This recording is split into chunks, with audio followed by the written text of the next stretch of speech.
Hello বন্ধুরা, আজ আমি বানাবো বিয়েবাড়ি স্টাইলের মিক্স ভেজের একটি রেসিপি।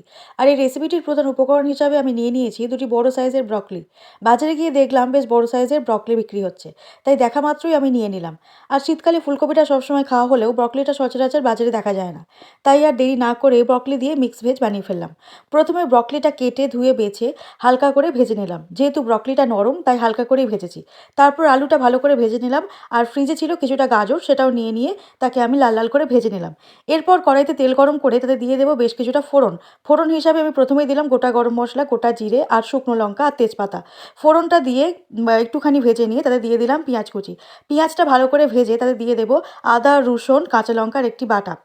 আদা, রসুন, কাঁচা লঙ্কা বাটা থেকে গন্ধটা চলে গেলে তাতে দিয়ে দেবো টমেটো কুচি। টমেটো কুচিটা দেওয়ার পর দিয়ে দেবো সামান্য একটু নুন। নরম হয়ে এলে তাতে আমি দিয়ে দেবো বেশ কিছুটা জল। জল দেওয়ার পর দেবো কিছুটা হলুদ গুঁড়ো আর লঙ্কা গুঁড়ো। দিয়ে ভালো করে কষিয়ে আমি বেশ কিছুক্ষণ হতে দেবো। মশলাটা ভালো করে কষানো হয়ে গেলে তাতে দিয়ে দেবো আমি কাজু চারমগজ বাটার একটি পেস্ট। এই কাজু চারমগজ বাটাটা দিলে কিন্তু বিয়েবাড়ি টেক্সচারটা আসে। এরপর আমি ভাজা সবজিগুলো তাতে দিয়ে বেশ ভালো করে কষিয়ে নেব। নেওয়ার পর জল দিয়ে দেবো এবং সিদ্ধ হতে দেবো। সিদ্ধ হয়ে এলে উপর থেকে আমি দিয়ে দেবো কিন্তু ভাজা কাসুরি মেথি, তার সঙ্গে গোটা গরম মশলার গুঁড়ো আর কিছুটা ঘি। ব্যাস, আমাদের বিয়েবাড়ি স্টাইলের মিক্স ভেজের রেসিপি একদম রেডি। গরম গরম রুটির সঙ্গে, নানপুরির সঙ্গে কিংবা লুচি পরোটার সাথে একেবারে পারফেক্ট এই রেসিপি। এক কথায় অসাধারণ।